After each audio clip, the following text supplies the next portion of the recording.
नमस्कार, बहुत स्वागत है आप सभी का। आप देख रहे हैं न्यूज 18 बिहार झारखंड। मैं हूं आपके साथ जया मिश्रा। बुलेटिन की शुरुआत करेंगे और सबसे पहले खबर बिहार से जुड़ी हुई आपके सामने रख रहे हैं। सीएम सम्राट चौधरी को धमकी देने का ये मामला, आरोपी को लेकर मुंगेर आई पुलिस। गुजरात से इसकी गिरफ्तारी की गई थी। मुंगेर लेकर पुलिस आ चुकी है और मुंगेर पुलिस के अधिकारी अब उससे पूछताछ कर रहे हैं। देखिए, गुजरात के साड़न से इसकी गिरफ्तारी की गई थी। साड़न से शेखर यादव की गिरफ्तारी की गई थी। अब इससे पूछताछ की जा रही है। वैसे परिवार का कहना है कि मानसिक स्थिति युवक की ठीक नहीं है, जिस वजह से उसने ऐसा किया होगा।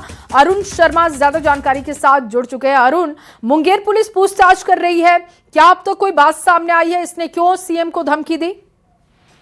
देखिए, मैं बताते चलूं कि जो अभी एसडीपीओ से बात हुई है, उन्होंने साफ साफ कहा है कि जो पुलिस है उससे पूछताछ में लगी हुई है। जो भी बातें क्षण के सामने आएगी उसको मीडिया को बताया जाएगा। हालांकि अभी जो है थाने में कई जो है पुलिस के कई जो पदाधिकारी है उससे पूछताछ में लगी है कि उसका मोटो क्या था। सामने बात ये भी आई थी कि इसकी जो मानसिक स्थिति है वो ठीक नहीं थी, जिस वजह से उसने जो है ये धमकी दिया है। आगे जो है जांच में जो भी सामने आएगा उसको बताया जाएगा। जी। और अरुण, आज कब पुलिस लेकर इसको मुंगेर पहुंची? क्या परिवार के लोग सामने आए हैं इस मामले में अब तक?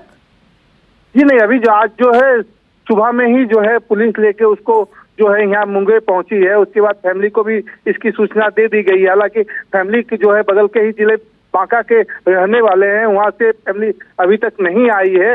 लेकिन जो जांच है वो जांच है चालू है, जो पूछताछ है वो जो है वो चालू है। पूछताछ के भी कई बातें जो है अब निकल के सामने आएगी। जी। और अरुण, पहली दफा ये पूरा मामला देखकर क्या लग रहा है? क्या सच में मानसिक स्थिति ठीक ना होने की वजह से इसने ऐसा किया, या इसकी मंशा कुछ और दिख रही है? किसी ने इसको सपोर्ट किया जिसके बाद इसने धमकी दी? जी बिल्कुल, अभी तक जो बातें सामने आई है वो गुजरात के अहमदाबाद में ट्रक चलाता था और उसकी किसी से बात हुई। बात के दौरान ही ये सब बातें सामने आई कि सीएम जो है सम्राट चौधरी है उसको धमकी दी गई। और सामने आने के बाद ये सोशल मीडिया के थ्रू जो है पुलिस को मिला। पुलिस इस पे अपने बयान पे पुलिस ने केस किया और केस करने के बाद इसके कॉल डिटेल और कॉल रिकॉर्ड को निकालते हुए, लोकेशन को निकालते हुए गुजरात के अहमदाबाद के साधन से इसको लेके अभी जिला आई है और जिला में अभी पूछताछ चालू है। अरुण, अभी बहुत सारे सवाल ऐसे हैं जिनके जवाब मिलने बाकी हैं। देखना होगा कि इस मामले में क्या हकीकत सामने आती है। बहुत शुक्रिया आपका तमाम जानकारी के लिए। और बड़ी खबर आपके सामने रखने जा रहे हैं। शराब नीति मामले में आज हाई कोर्ट का फैसला आने जा रहा है। केजरीवाल की याचिका पर 4:30 बजे फैसला होगा। जस्टिस सवर्ण कांता शर्मा को हटाने का मामला, केजरीवाल ने केस से हटाने की मांग की थी और 4:30 बजे दिल्ली हाई कोर्ट इस पर अपना फैसला रखने जा रहा है। और दिल्ली के लक्ष्मी नगर में भीषण आग की खबर। ललिता पार्क मार्केट में ये आग लगी, जिसकी तस्वीरें आप देख रहे हैं। शॉर्ट सर्किट की वजह से ये आग लगी है और आग में एक दुकान पूरी तरीके से जलकर खाक।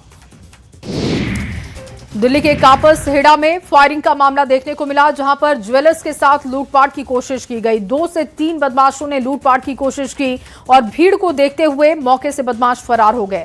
बदमाशों की तलाश में पुलिस जुटी हुई है।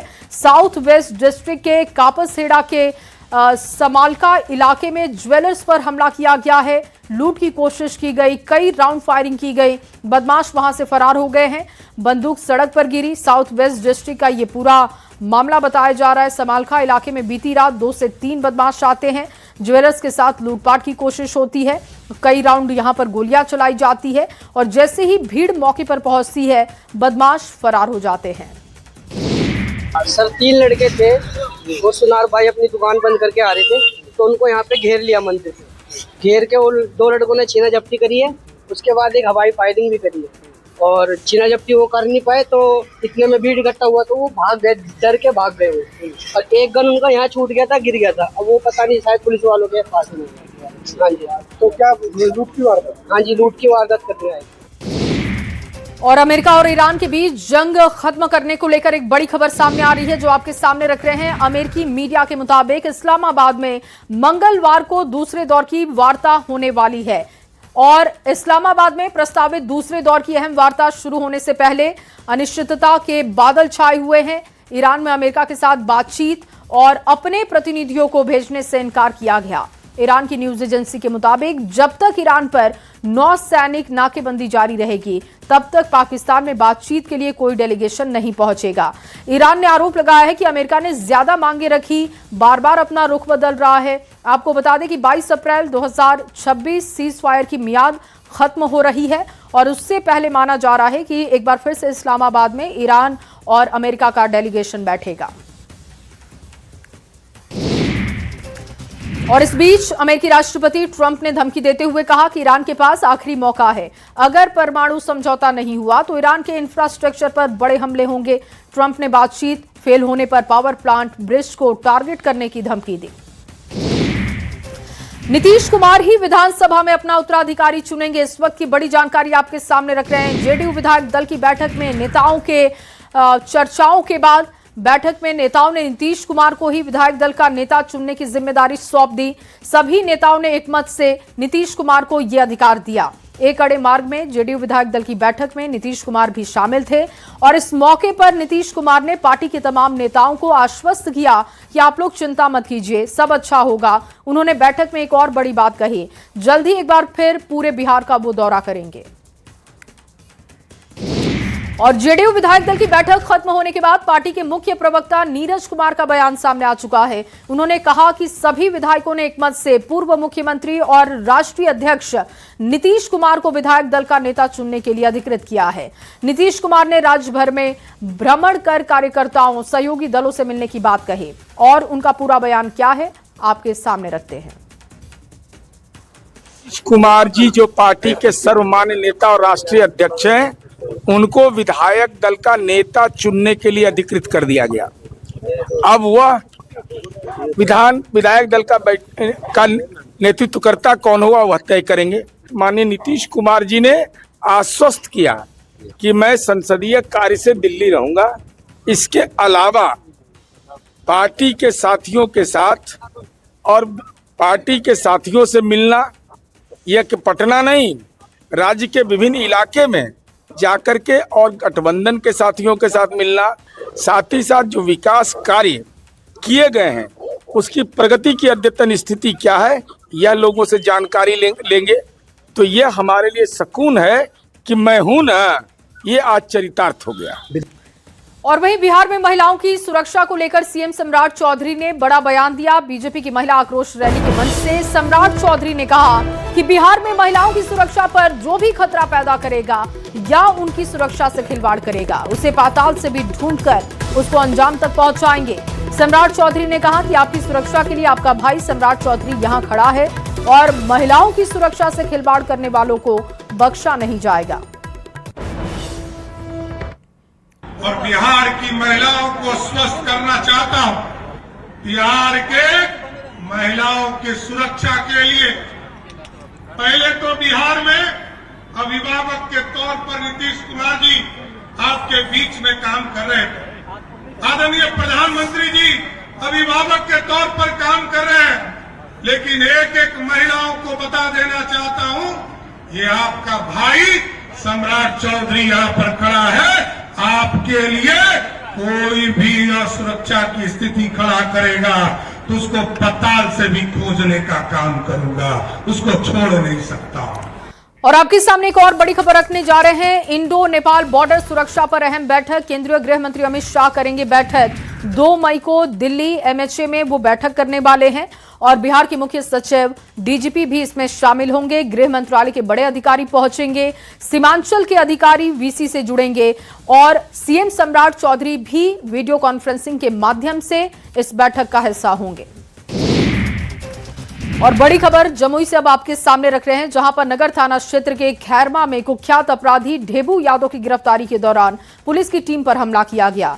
लाठी, डंडे, ईंट पत्थर से हमले किए गए। इंस्पेक्टर और एक सिपाही जख्मी हैं, जिन्हें सदर अस्पताल भेजा गया। बावजूद इसके पुलिस ने ढेबू यादव को गिरफ्तार किया। मामले में ढेबू यादव समेत 5 लोगों को पकड़ा गया है, जबकि उस पर पहले से कई आपराधिक मामले रिकॉर्ड हैं। अधिकारी एवं एक पुलिसकर्मी को जान मारने की नीयत से उनके वाइटल ऑर्गन्स पर लाठी, डंडे और पत्थर से प्रहार करते हुए उन्हें बुरी तरीके से जख्मी कर दिया गया। पुलिस की जवाबी कार्रवाई में जो मुख्य अभियुक्त हैं देबू यादव, उनको गिरफ्तार किया गया है। साथ ही साथ उनके इस आपराधिक कांड में संलिप्त 4 अन्य साथियों को भी गिरफ्तार किया गया है। जो 2 पुलिस पदाधिकारी हैं एवं 1 पुलिसकर्मी हैं, उन्हें बेहतर इलाज के लिए सदर अस्पताल लाया गया है और यहाँ चिकित्सकों द्वारा उनका इलाज किया जा रहा है। जमुई जिले के नगर थाना इलाके के खैरमा इलाके में जमुई जिले के नगर थाना पुलिस की टीम पर उस समय हमला बोल दिया गया जब कुख्यात अपराधी ढेबू यादव को गिरफ्तार करने के लिए पुलिस पहुंची थी।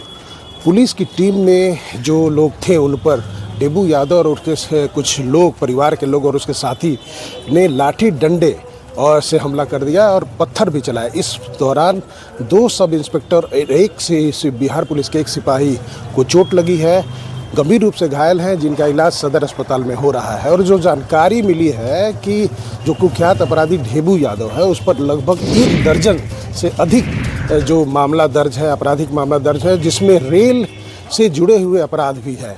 तो आगे अगर देखा जाए तो पुलिस मामले की जांच कर रही है और साथ ही इस मामले में टोटल 5 लोगों की गिरफ्तारी हुई है और भी लोग गिरफ्तारी होने की संभावना है। केसी कुंदन, न्यूज़ 18 जमुई।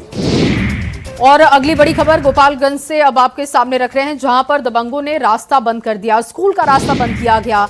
इंदिरा आवासीय स्कूल का ये मामला बताया जा रहा है। अचानक रास्ता बंद होने से बच्चे भी परेशान हो गए। कई बच्चे स्कूल नहीं पहुंच सके। प्रशासन ने इस मामले का संज्ञान लिया।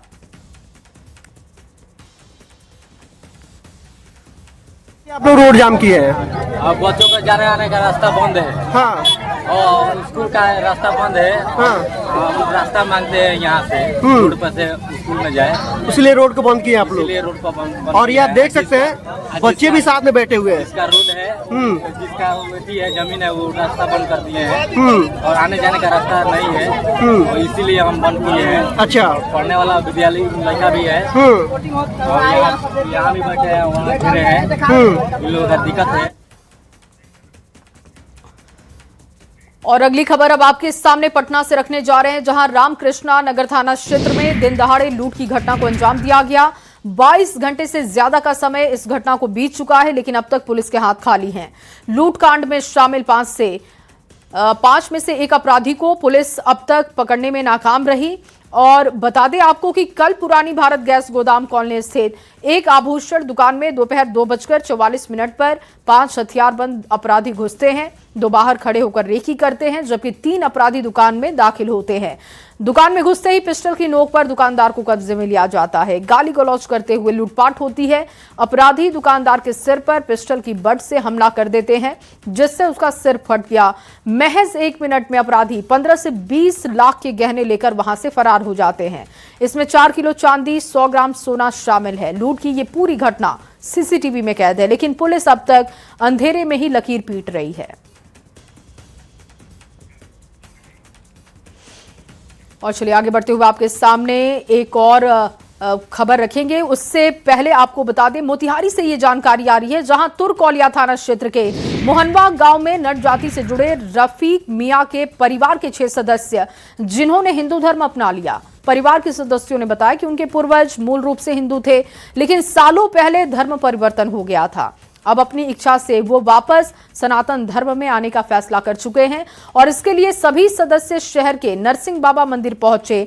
विधि विधान के साथ पूजा अर्चना की गई। हवन और तिलक कराकर धार्मिक अनुष्ठान कराते हुए सभी को हिंदू धर्म में वापसी कराई गई। इनके बाबा ने जो है सो इस्लाम धर्म को स्वीकार कर लिया था। समय के साथ ये लोग आधा हिंदू आधा मुस्लिम बन करके जी रहे थे। नाम सब हिंदू रख रहे थे। शादी विवाह भी कुछ हिंदू में हो रहा था, कुछ मुस्लिम में हो रहा था, लेकिन इस्लाम धर्म को ही ये लोग फॉलो कर रहे थे। इन लोगों ने के मन में सनातन धर्म के प्रति जो है सो आस्था जगी और सनातन धर्म की आस्था को लेकर के इन लोगों ने जो है सो शपथ पत्र दाखिल किया एसडीओ के। लेकिन सदर एसडीओ मोतिहारी ने कहा कि भाई आप किसी धार्मिक स्थल से मान्यता प्राप्त करके आए। पहले क्या नाम था? पहले ही सविता था। पहले आप हिंदू थे या मुसलमान थे? पहले मुस्लिम था, अब हिंदू हो गए। खुशी से। खुशी से। आपके पति भी हिंदू धर्म? जी। मतलब आपका शादी जो हुआ मुस्लिम रीति रिवाज से? नहीं, हिंदू से हुआ। और अगली बड़ी खबर भागलपुर से अब आपके सामने रख रहे हैं, जहां पर ललमटिया थाना क्षेत्र के जैन मंदिर रोड पर एक बच्चे की हत्या कर शव को सड़क पर फेंका गया। बच्चे का शव मिलने से इलाके में सनसनी का माहौल बन गया।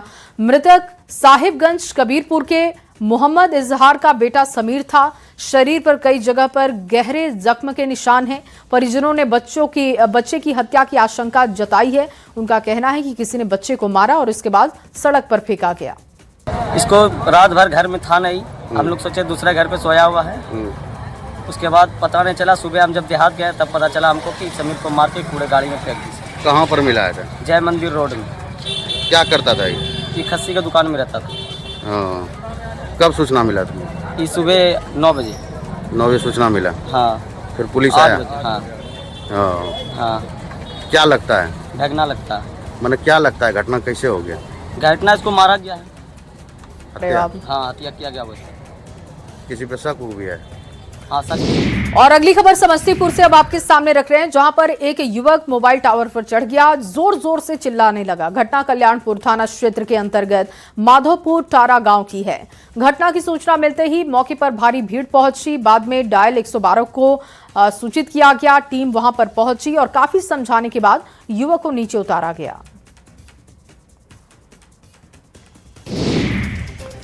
और अगली खबर बक्सर से, जहां एक पति पत्नी की आपसी विवाद में पति बिजली के टावर पर चढ़ा, जिसके बाद अफरा तफरी का माहौल बन गया। इस घटना के बाद आसपास के ग्रामीण मौके पर पहुंचे। घटना बक्सर जिले के ठाड़ी थाना क्षेत्र का है। काफी समझा बुझाकर पति को नीचे उतारा गया। अब आपके सामने एक बड़ी खबर गोपालगंज से रखने जा रहे हैं, जहां गोपालगंज में NH 27 पर बस पलटी है। हादसे में 15 यात्री घायल हैं। क्रेन से बस को उठाया गया, यात्रियों को बाहर निकाला गया। दिल्ली से मशरक जा रही थी ये बस, हादसे का शिकार हो गई। सदर अस्पताल सभी को भेजा गया है। क्रेन से बस को उठा लिया गया है। बड़ा हादसा ये हुआ, जहां पर सदर अस्पताल सभी घायलों को पहुंचाया गया है। तस्वीरें आप देख रहे हैं मौके की। बताया जा रहा है कि हादसे में 15 यात्री घायल हुए हैं और गोपालगंज में NH 27 पर यह बस पलटी। हादसे में 15 यात्री घायल हैं। हालांकि ये लापरवाही कैसे हुई, इसकी जानकारी अब जुटाई जा रही है। फिलहाल सभी यात्रियों को रेस्क्यू करते हुए हॉस्पिटलाइज करवाया है।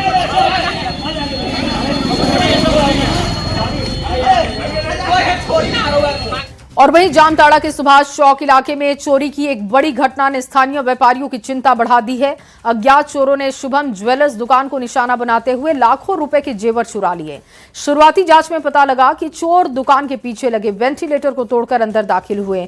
चोर करीब 5 किलो चांदी के गहने समेत कीमती सामान पर हाथ साफ कर चुके हैं, जिसकी कीमत 12 से 13 लाख रुपए बताई जा रही है। हालांकि घटना की सूचना मिलते ही जामताड़ा थाना पुलिस मौके पर पहुंची और मामले में आगे की कार्रवाई शुरू की गई।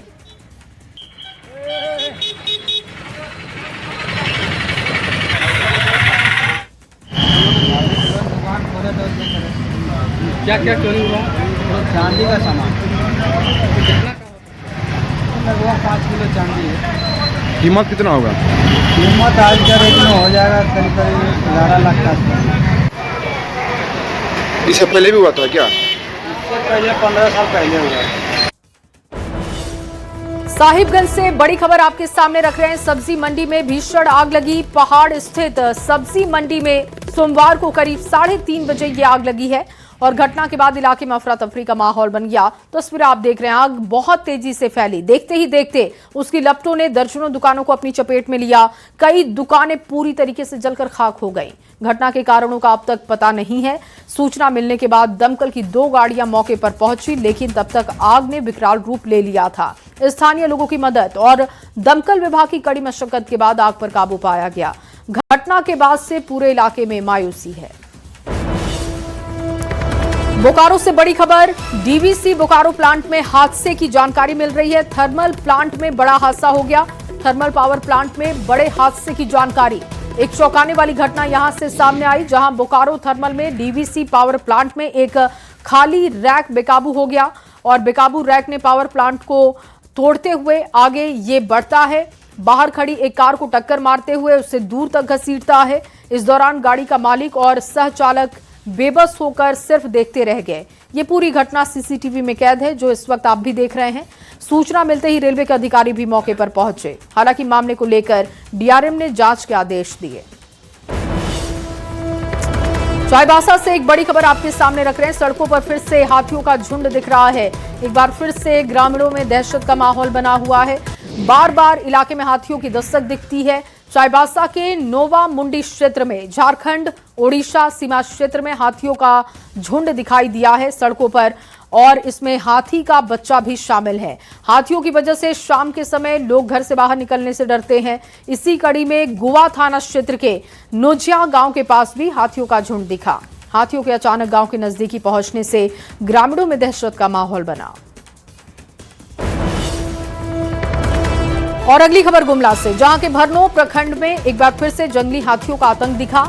हाथियों के आतंक से ग्रामीणों में दहशत का माहौल बना है। 2 घरों को हाथियों ने ध्वस्त कर दिया। बीती रात एक जंगली हाथी ने डूबो भगत टोली निवासी के घर को टारगेट किया।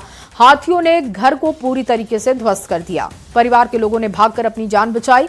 हाथी ने घर के अंदर रखे बक्से, अलमारी और फर्नीचर को नुकसान पहुंचाने के साथ ही करीब 3 क्विंटल धान को भी चट कर दिया।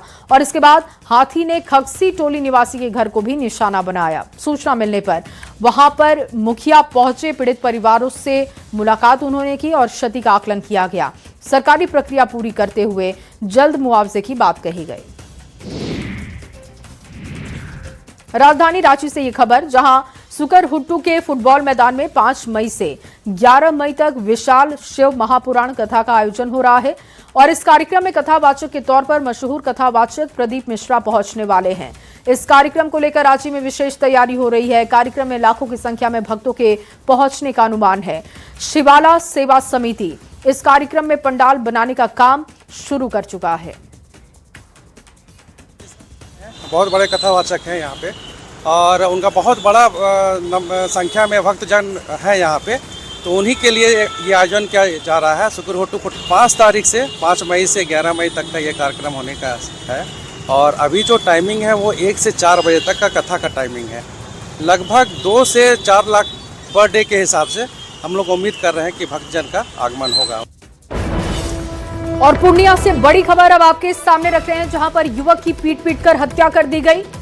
एक ये बड़ी जानकारी सामने आ रही है। अवैध संबंध में हत्या की आशंका है। चाची और चचेरे भाई पर आरोप लग रहा है। अमौर के धुरपैली पंचायत की ये घटना बताई जा रही है। चाची और चचेरे भाई पर हत्या का आरोप लगा है। अवैध संबंध में हत्या की आशंका है। अमौर के धुरपैली पंचायत की घटना आपको बता रहे हैं, और इस घटना के बाद से आक्रोश भी दिख रहा है। अवैध संबंध का मामला बताया जा रहा है, जिसमें हत्या की गई है। पुलिस भी हर एंगल से इस मामले को खंगाल रही है। उठा करके उसको लाए यहीं पर हाथ से, उसका बेटा भुत्थी लेके आया हमको मारने के लिए। बस हाथ से इसको हम छोड़ दें यहीं पर। बेटा का क्या नाम है उसका? अमित कुमार भुत्थी लेके आया हमको मारने के लिए, लकड़ी का था। तब लेबर मिस्त्री सब आया तब छोड़ाया। हाँ, केस करेंगे। वो हमको बोली है कि तुम्हारा सब कुछ तिरिंग भिरिंग कर देंगे। 10 दिन भी नहीं हुआ पर वो कर दिया। अच्छा, इससे पहले आपको धमकी दिया था? हाँ, धमकी दिया था। तो झगड़ा भी हुआ? हाँ, झगड़ा भी हुआ था कि मोटर मेरा चोरी कर लिया था। और फिलहाल इस बुलेटिन में बस इतना ही। बाकी की तमाम खबरों के लिए आप देखते रहिए न्यूज़ 18 बिहार झारखंड।